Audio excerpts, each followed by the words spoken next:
welcome to the Clean Transport Work Group call today. Yeah, so Resilient Virginia, as most of you guys know, have been working on a regional resiliency roadmap for Central and Southwest Virginia. This has been a effort that we've been working on for the past almost 3 years now. We've been garnering feedback and input from folks all over, basically inland Virginia, through a variety of priority setting meetings. So we've had meetings in person and online. We've also had some meetings at our annual or biannual conference.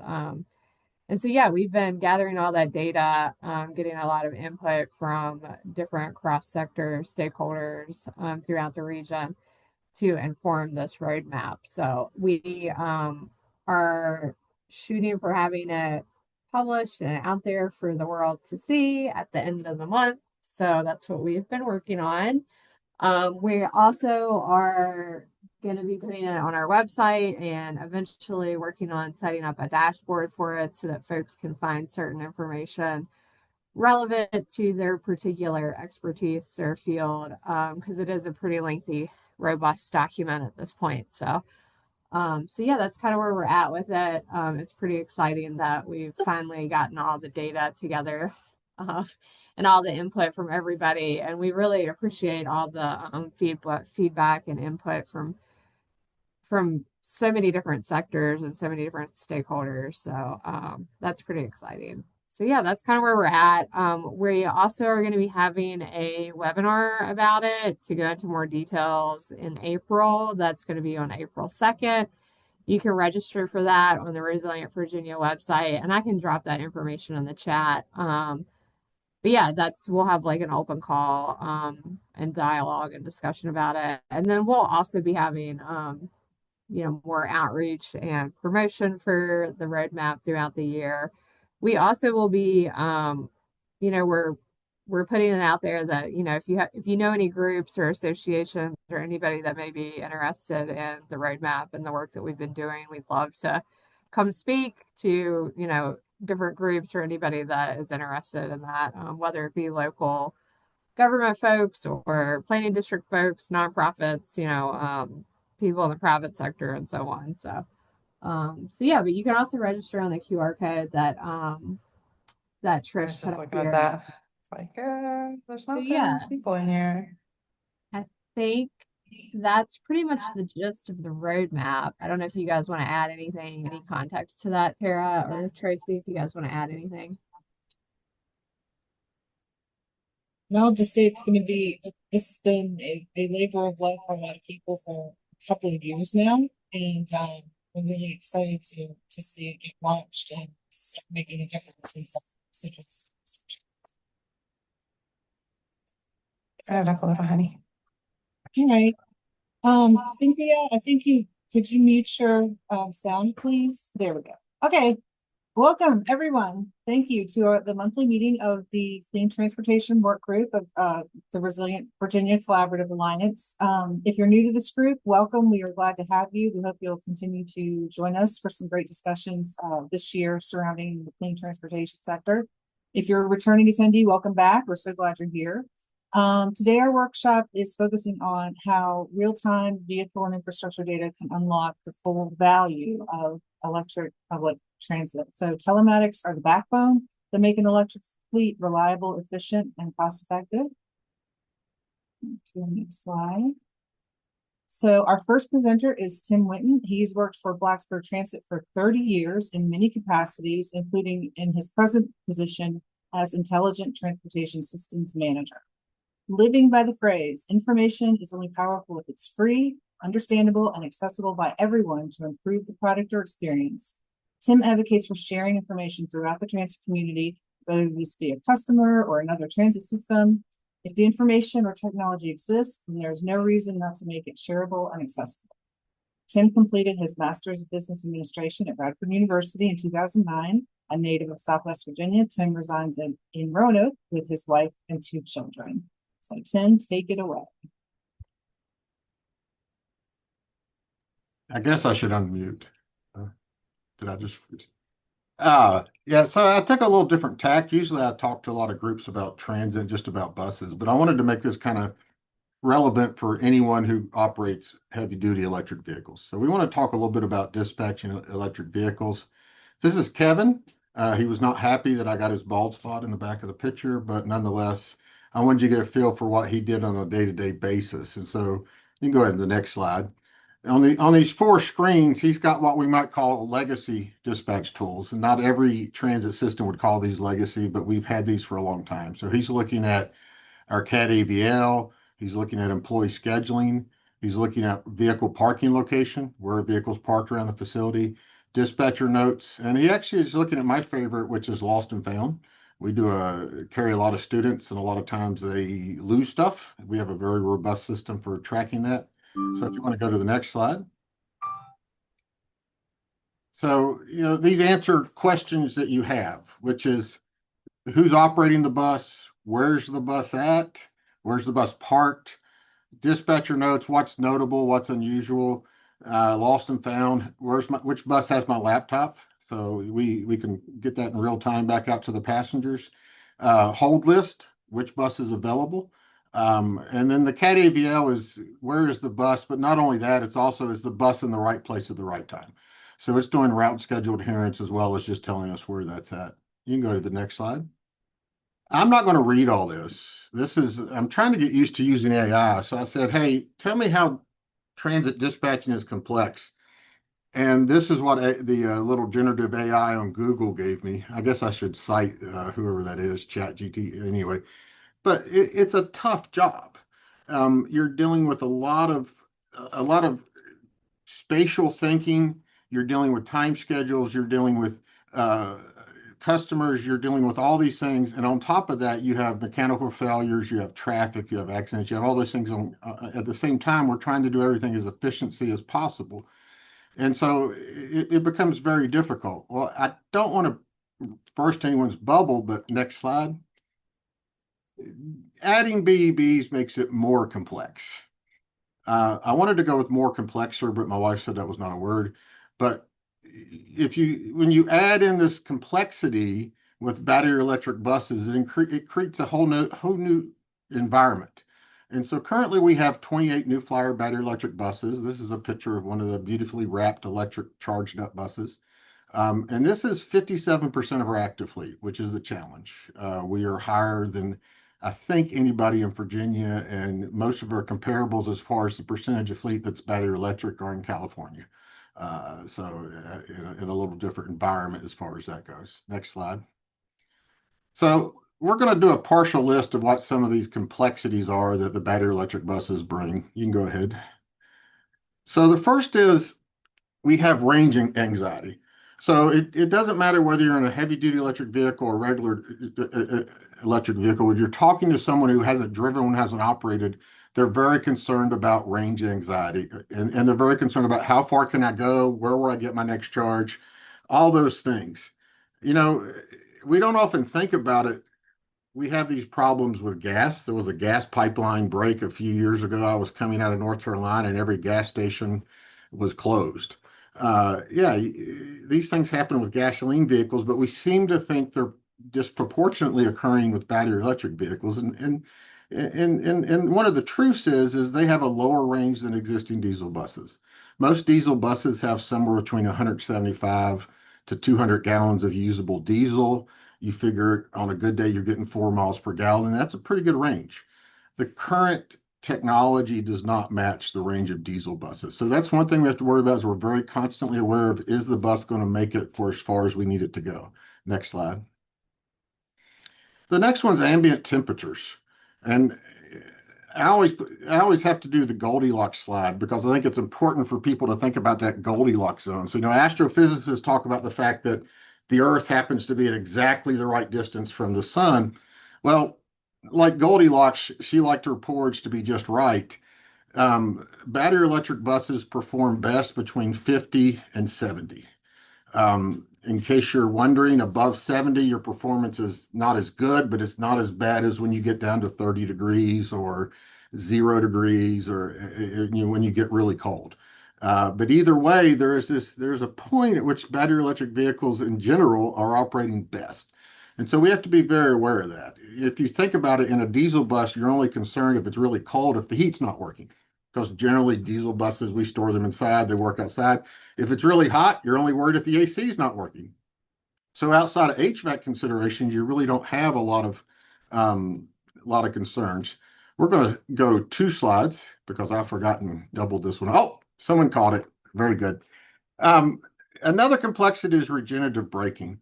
Is no matter what electric vehicle you have, it's really built around the idea that you are recouping some percentage of your energy expended in the process of braking. You're driving green, we might call it. You're driving smarter.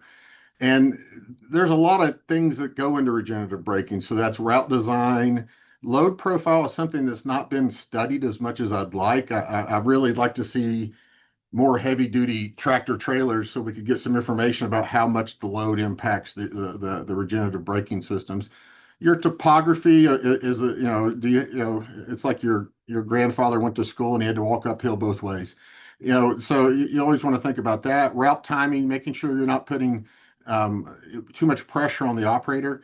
And probably the key for regenerative braking, the key for heavy duty vehicles is operator training. Training them to slow down, think about the process of how they approach a traffic signal, think about the process of how they approach every stop and what that does. So I went with go ahead, next slide. There's a more exhaustive list of some of those range complexities.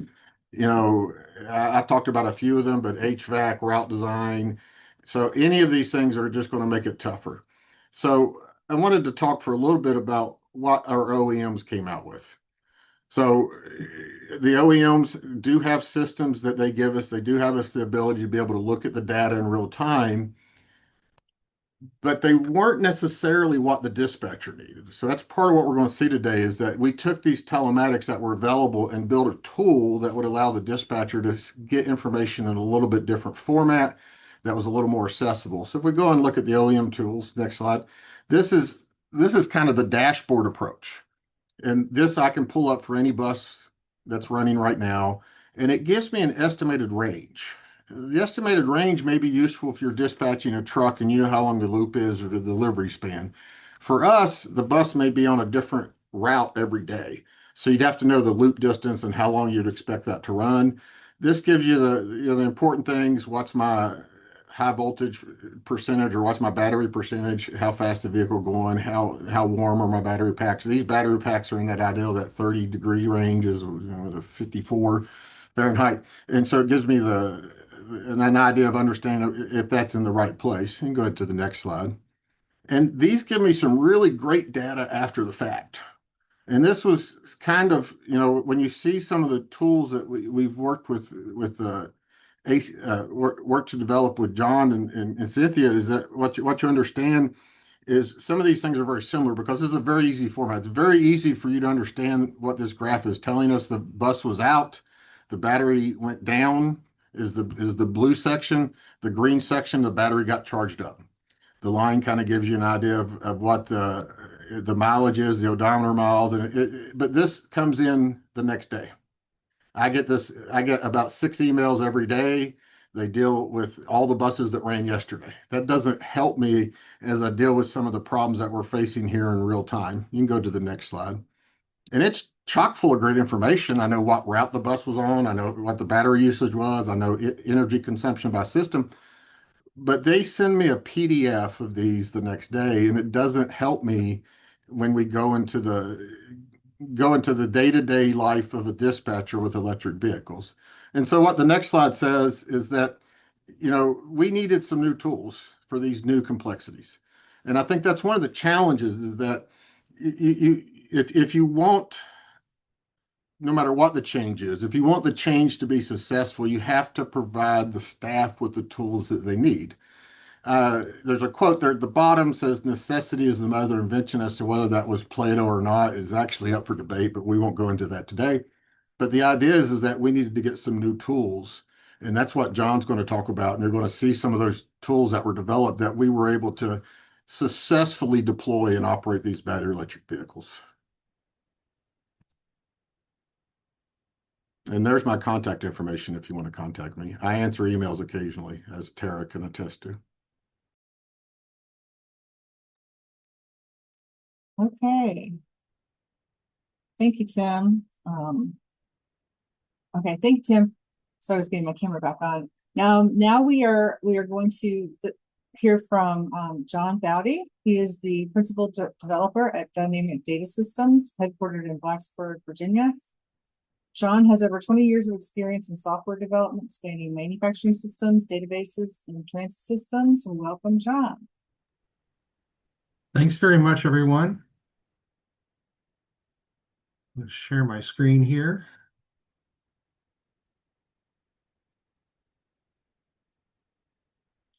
All right, so we're here today to talk about Ops Portal. Thanks for everyone for your attention today and for coming. As Tim mentioned, we developed these tools in concert with Blacksburg Transit.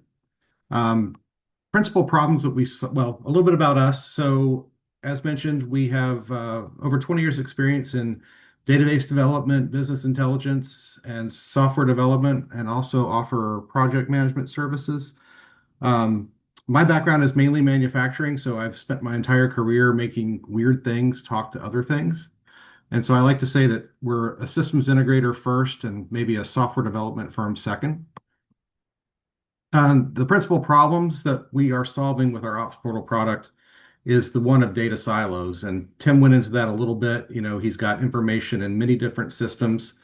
We've got maintenance, we've got driver information, and then the buses are an interesting problem because each bus has, 5 or 10 different systems that are all IoT-based systems sending data back to some server somewhere, and getting one view of that is really the problem.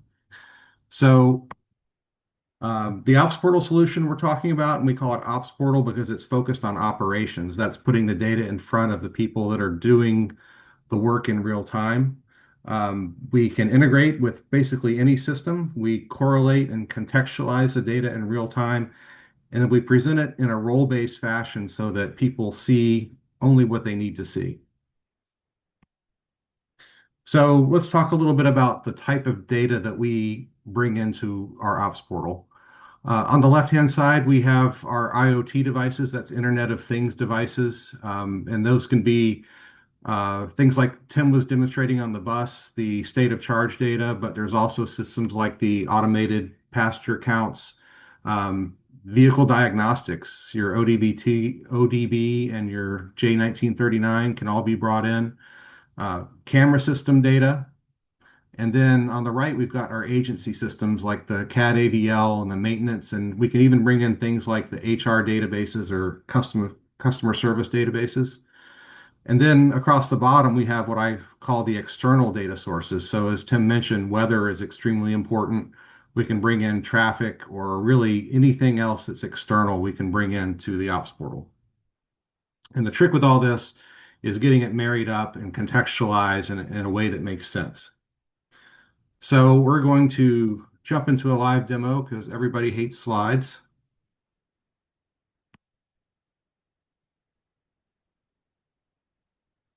Make that a little bigger. So this is the Ops Portal dashboard, and this is what a user will see. And so as I mentioned, it is role-based. So when someone logs in, they see only what they need to see or what they want to see. It's a customizable dashboard. Right across the top, we've got our fleet dispatch status, and that is interfaces with the CAD AVL system, so we know exactly what's on the road. And this allows the user to kind of just see what's there without having to switch to another system. So on the left, we've got our active buses. We've got what's maybe on it as a spare if we need to do a vehicle swap. And then we've got what's on hold and why, so that, if we get into a critical situation and we need a bus that's on hold, we might be able to see what we could get quickly. We have a detailed maintenance tracking system, and we also have a sort of a lighter version of that Blacksburg Transit is using that is simply vehicles that are on hold. And this is why they're on hold and when they went on hold and who put them there. But we also do have an analytics platform on that will give us information, about the fleet. If a maintenance manager wants to dig in, see which vehicles are maybe the problems that need additional attention. And then the center part here, that is focused on the electric bus fleet. So on the left there, we have what is on the road right now. So we know that we have 9 buses on the road. And again, we're getting that kind of as a combination of 2 data sources, the CAD ADL and then the telematics that's coming right off the bus, that we know that a bus is either in use or charging. And then we have what might be in need of charge here at the bottom. So we can click into that. We can see the state of charge of any bus. We can see that we've got one here that's approaching its minimums. And we'll dig into this a little bit more in a bit, but I'll skip over here to the right. And this is where we use our history. We've got, I guess, maybe 3 or 4 years of history on bus performance in our database now. So we know how long a bus can be expected to last based on the average temperature that day. So we're bringing in weather data, and we are correlating that in our performance database. And so this gives a supervisor an expectation of how long a bus can expect to stay on the road. The rows below are when a bus has degraded battery capacity. So essentially, if it's running on full battery capacity, that's the number of physical batteries in the bus, we can get about 8 hours. But if we're down to 3 due to some reason or the recall issues that we're going through right now, we can expect only maybe 5 hours out of that bus. Couple more things down here. So this is an example of how we can pull in metrics from other data systems. So this is our customer service database, and this is for a customer service supervisor to kind of see where things are and give her kind of a red-green status of how her department is running. And then we have real-time location. And this is pulling data right out of the CAD ADL system. And so we have real-time data right now of where every bus is. And of course, they have this in the CAD ADL, but since we're a mobile-enabled platform, the use that people have found for this is that if maybe there's an accident in the field, they can pull this up on their phone and proceed directly to the location of an incident. So let's dig into a little bit of the electric bus data that we are basically putting in front of the dispatchers all day, every day. And this is the main electric bus status screen, and you can see that there's a tile for every bus. They're color coded. So if we go below a certain state of charge, it'll turn red. The little arrows up here on the right tell us if they're discharging. These are currently charging. And we've got some that have been offline for a while. We don't really know what their status is, so we flag that. And then we have the ability to enter alerts. So if there's something that's going on with a particular bus, we can configure an alert in the system, and the dispatcher will know right in front of his eyes what the problem might be with that bus. So if we click into a bus, we can see how it's been running today. So this bus is currently at about 59% charge. We can see the entire history of this bus if we wanted to. We can, go back in time and see how it did day to day. And then here is another example if we're pulling data in from other systems. We've connected to our routing software. We know that the route is going to end today at 21:45, but we noticed that the minimum state of charge on this bus right now is 30%, and we're predicting that it's going to need to be charged by about 6 o'clock tonight. So in order to get that bus to the end of the shift, we can do some calculations and some predictions on how long it'll last, and if we maybe charged it up for, let's say, 60 minutes, and we did that at 2:30 this afternoon, we can calculate a prediction. So at 2:30 this afternoon, we're going to charge the bus for an hour. That'll get us to 67%. And we extrapolate that out, we know that, hey, we'll make it to the end of the day and we'll end up at 37%. One of the other nice things about what we're doing is, again, we're interfacing with many other systems. We know what route the bus is on. We know who's driving it. We know where it is, all on one screen. But the important thing about this is that we are collecting who's driving it and what route, and we can go and do later analysis to identify maybe good and bad behavior of a driver. Maybe one guy is really good at getting the bus to the end of the shift, and we want to find out what they're doing.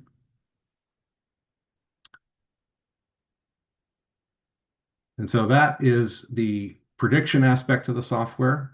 And so that's what we came to show you here today. Be happy to take questions or tell you a little bit more about other features.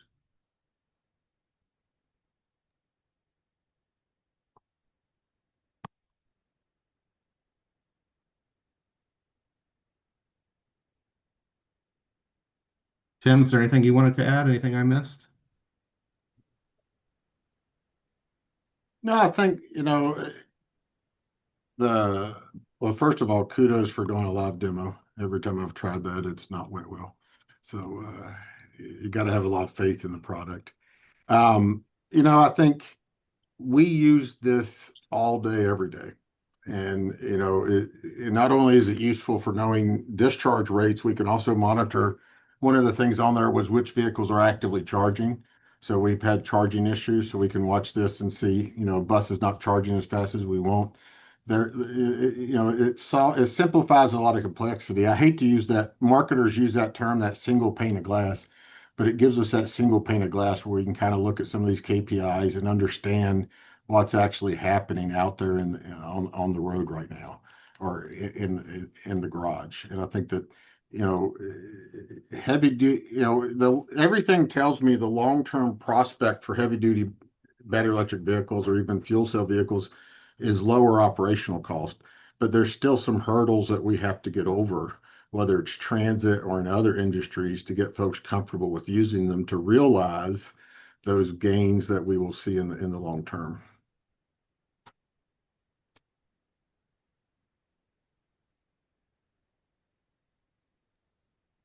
Does anyone have any questions or comments? Tim or John? Tim, I have a quick question. This is Tara from Clean Cities. How much did you see your operations change once you were able to get that live dashboard compared to getting the report the day after? Well, before we have the tool that you see there, there's actually an earlier one that we were built using off of Google Docs. So once we understood how to pull the API data, we were running that report a couple times a day. So the first thing that happened was I didn't have to go run that report manually. It was a manual process. So I didn't have to have staff. We're trying to run it like Dr. Pepper, 10, 4, and 2, or 10, 2, and 4, or something like that. And so that was one thing, is it took a burden off of me or off of my ITS staff. The other is I think one of the fascinating parts is when you have that kind of data, they can instantly see, you could see the inflection point when you changed operators. And I don't know if we have an example of that today, but you could instantly see, like, we have set shift change times. And so it made coaching a lot easier. I could just say, look, here's where Tara was driving the bus, and here's where Tracy's driving the bus, and there's a difference in the kilowatt use per hour. So that was one of the operational changes, and it was helping to answer that range anxiety. We wanted to make sure that we didn't tow buses back because they ran out of. Everybody sees the video. They got electric vehicle. I had to get it towed back because it ran out of battery. We wanted to avoid that, and so making sure everybody was comfortable.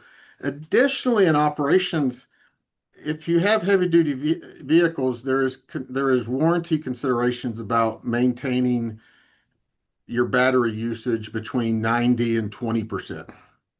So we have the ability to show with data that we work very, very hard to make sure that we don't run these vehicles below 20 or below 30 now because of the recall. And that helps when we start to have warranty questions that come up. And I think that's something that folks don't always read the fine details. And so when you get into heavy duty battery electric vehicles, there's requirements about how you operate them. You can't run them down all the way, and you can't charge them all the way 100%. There's a range where those things happen also.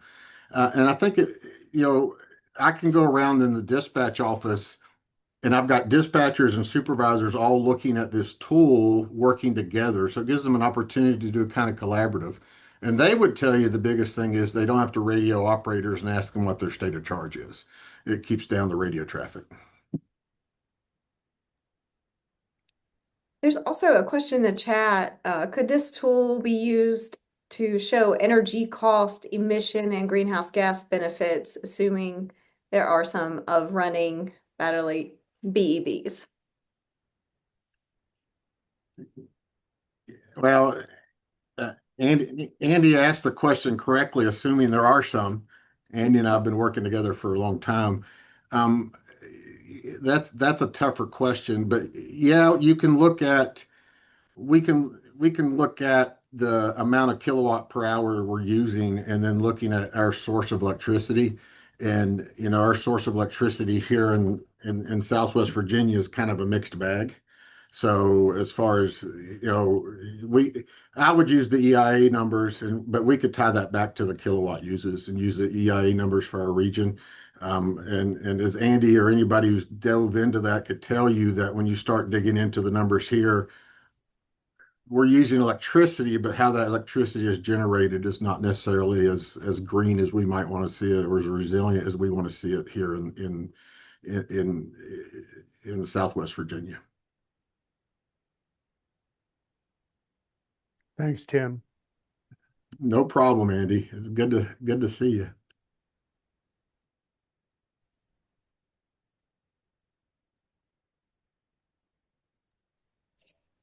And I think that's a question we get all the time is, are we really, what's the impact? I think the impacts are going to come as we get better at energy production, but also I'm not changing oil in these vehicles. So not only am I not burning diesel, but I'm not changing oil. I'm not doing an oil change every 5,000 to 7,000 miles. The reliance on petrochemicals is so much less. Now, there's still plenty of plastic and there's still lubricants, and don't get me wrong, but and these buses, for full disclosure, have diesel heaters because it's cold enough here that we need to supplement that heat somehow. People always find it amusing why do your battery electric buses have diesel heaters? So they got a 40-gallon tank, and that's much more efficient than using radiant heat, from the battery packs. And so I think this just, but long term, over a 12-year life cycle, I really hope to see that we turn a corner on some of these things and can really talk about reduction in greenhouse gases. I have a quick question about how you're saying you can see the difference between the drivers, and I was just wondering how you integrate that data into like a training program for current and prospective drivers, or to be determined. Some of that's to be determined. I think that some data, John is collecting some longitudinal data.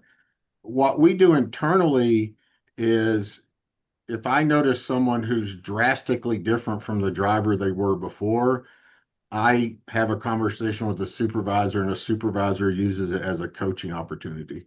We're not being real heavy-handed about this. We're not a union shop, but you can imagine if you deployed this in a union shop, there'd be a whole different set of rules around that kind of employee engagement. But typically, we just have a conversation that says, what was going on during that first hour, or that first half hour, and we've seemed to have turned the corner with some of these. The operators know, now they know I can run that loop and 1.5 kilowatts, but it takes him 2. And so, I would love to gamify this and do a leaderboard. We haven't got there yet, but that's some of the ideas that we have in the background. But these are professional operators, whether they're the part-time or the full-time. We still hire a lot of students. I started here as a student driver, but they're licensed. They go through a training program, and they are very competitive.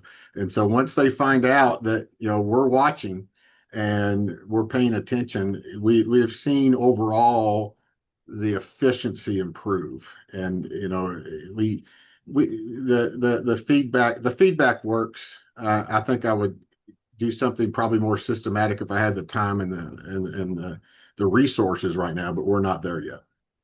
Yeah, that was going to be my next question was, have you figured out a way to gamify it that's not a distraction? Because we don't want to Yeah, add extra distractions, but I have heard about some heavy duty electric vehicle deployments trying to figure out prizes for, the doing the most regenerative braking, et cetera. So I'll be interested to hear how that progresses over time. And this is, yeah, a very rich data set, very exciting. Thank you both for sharing all this information.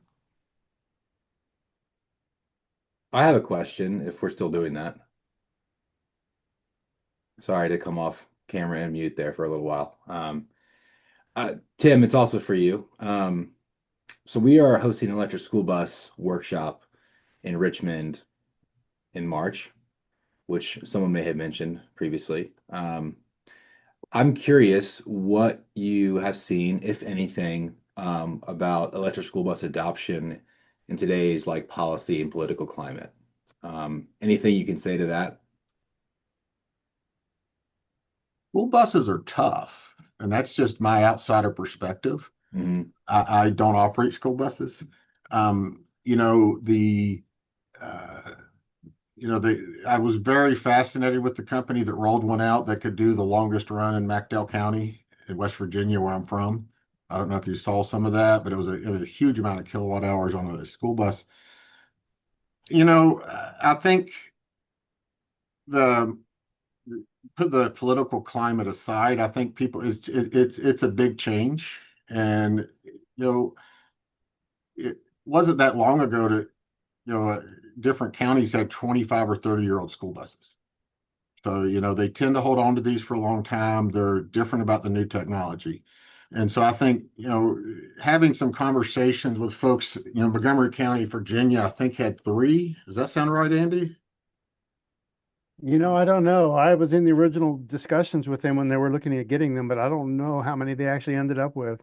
I think Montgomery County ended up with three, and they've had some success with that. But getting we have a meeting in Abingdon talking about keeping chargers working, and what kind of training do you need for that? But on the flip side, uh, mama, uh, we have this problem in our society that we believe blue collar jobs and blue collar people aren't as smart as white collar people. I'm not saying anything that we don't know.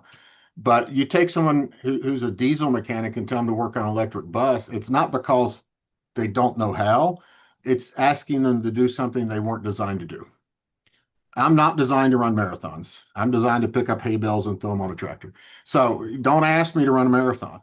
And so likewise, when you take a diesel mechanic in a school environment where he's got 60 or 70 buses he's trying to maintain PM, and you do a small amount of electric buses and you say you need to work on these two, there's friction.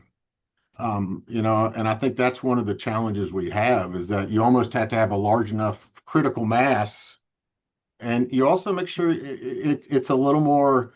When I say technical, I don't mean more difficult. It's more get your laptop out and take readings.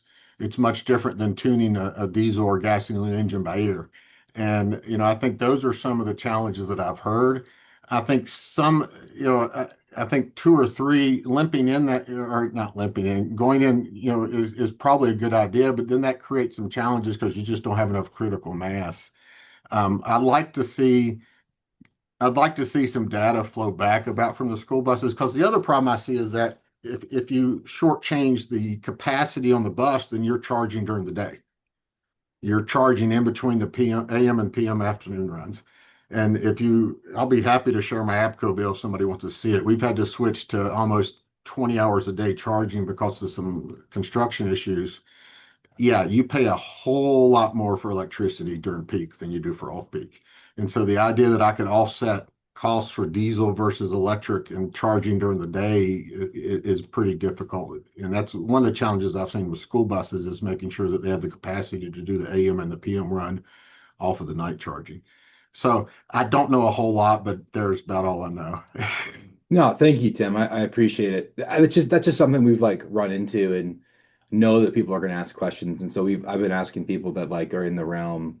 Yeah, I think mechanics is a huge issue. I can't hire diesel mechanics, much less somebody to work on an electric bus. Right. And and then the charging infrastructure is a different side. I've got charging infrastructure today.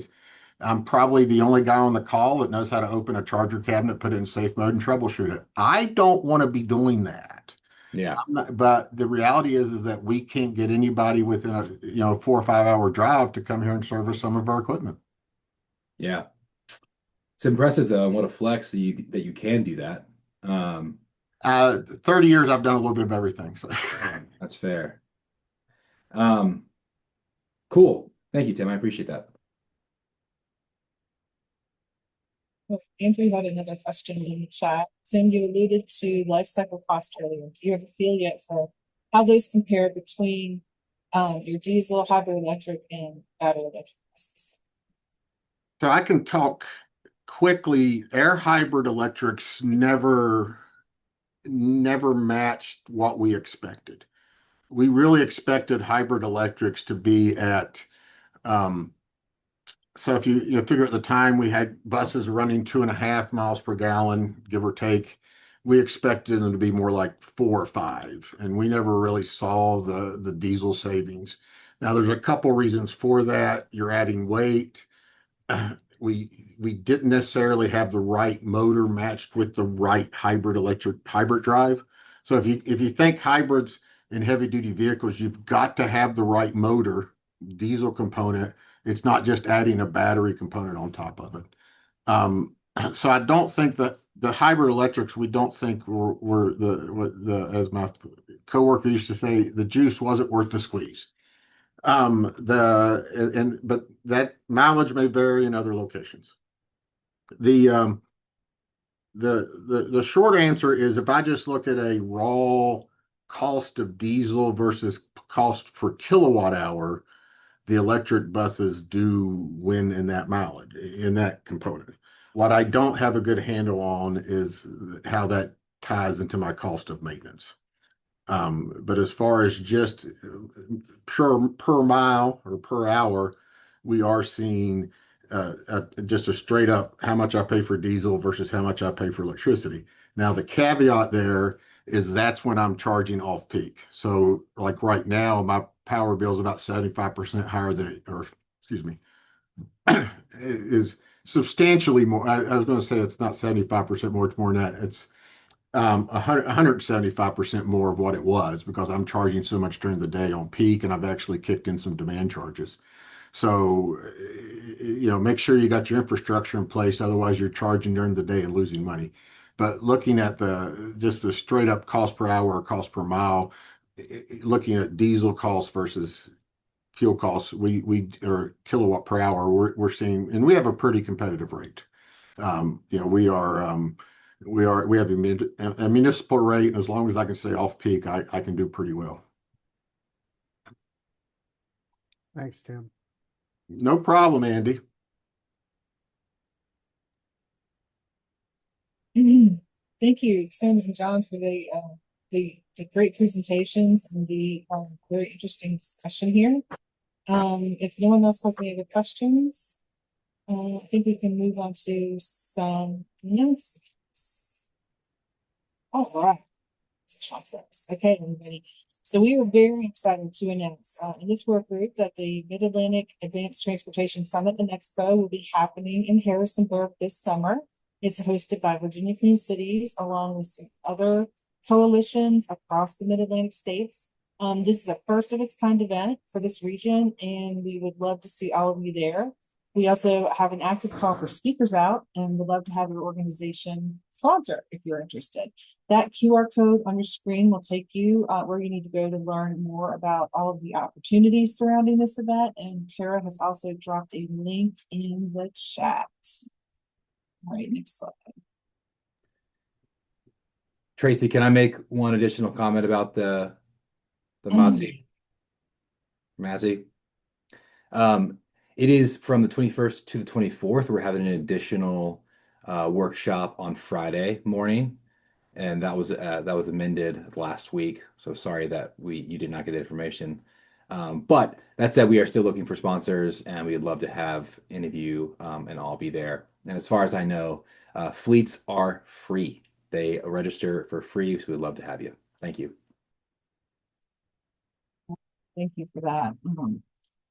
All right, and next up, the rally in Richmond is Virginia Clean City's annual event, and we'd love to have you join us. We'll have some great vehicles on display, celebrating clean transportation fleets and ambassadors, and have a great evening of networking and fellowship.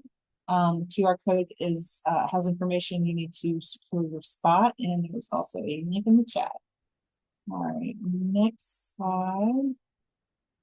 Okay, some workforce development stuff here. Virginia Clean Cities will be presenting electric vehicle charging station technician curriculum. Speaking of maintaining charging stations at the Southwest Virginia Higher Ed Center in Abingdon on March 25th. This will be a lunch meeting from 11:30 to 12:30. So you're asked to pre-register. The curriculum is an easy add-on to existing electrical courses that certify students to troubleshoot EV charging stations. Okay. And oh, yep. The electric school bus workshop we spoke about earlier.